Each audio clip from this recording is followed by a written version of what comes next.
Hello and welcome to the news in English from Đồng Nai Radio and Television Station. Here are the main contents of today's news.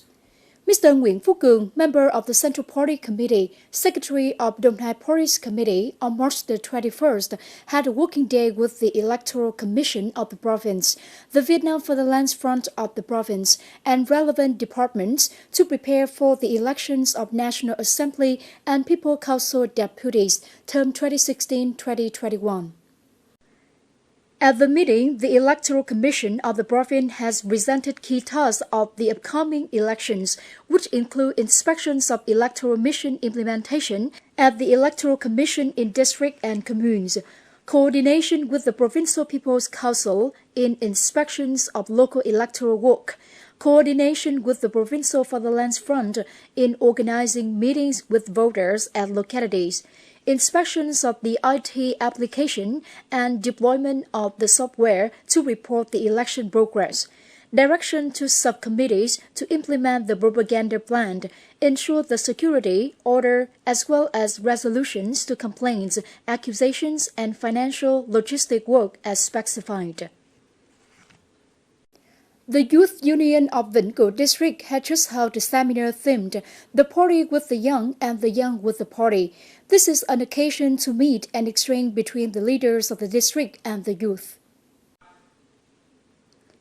Many issues related to construction and development of the Youth Union, the conditions, standards, as well as solutions to educate and facilitate youngsters to become a party member, the policy to support the young to start their own business, have been addressed to the leadership of the District Parties Committee and the Standing Committee of the District Youth Union.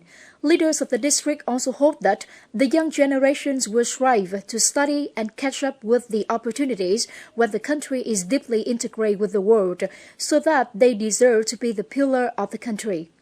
Earlier, the District Youth Union had enrolled 300 new youth members of the 85-year class, raising 32 excellent youth members in 2016 and addressing gratitude toward leaders of the District Youth Union over different periods.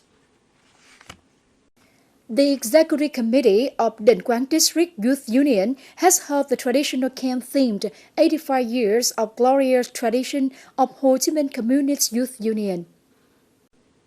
About 650 youth members of 39 communes, towns, schools, administrative agencies, armed forces, and enterprises have joined the camp, with many exciting activities such as camp decoration competition, folk games, cultural, musical, and sporting exchanges, campfire activities, raising 85 excellent members of the union and the organization.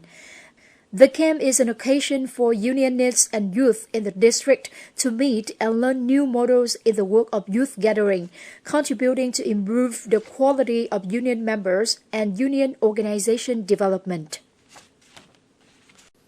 Turning to the international news, the sanctions against Cuba would end. This is confirmed by U.S. President Barack Obama after talks with Cuban President Raul Castro on March the 21st in Havana, within the framework of the historic visit of the first U.S. president to the neighboring country after nearly 90 years. Speaking to the press after the meeting that lasted nearly an hour, the two leaders stated the two sides still have many disagreements, but share common views on the need to unload the sanctions that the U.S. has imposed on Cuba for more than 5 decades. President Raul said that the optimal recipe today to promote bilateral relations required the U.S. to lift the sanctions and return the Guantanamo base to Cuba. He also furthered, "We could do much more if the U.S. embargo is lifted." For his part, President Obama expressed confidence the embargo against Cuba will be lifted, though much work still needs to be done. He said, "Sanctions will end, though we are not completely sure, but I believe that it will end. The path that we are following will be continued after my term." On March the 21st, the gunmen attacked a hotel in Bamako, capital of Mali. The place is being converted into a base for military training mission of the European Union (EU) in this West African country. According to a witness, the attacker shot to pass the door and the guard force opened fire. One attacker was killed. After that, shooting between the two sides continued for a few more minutes.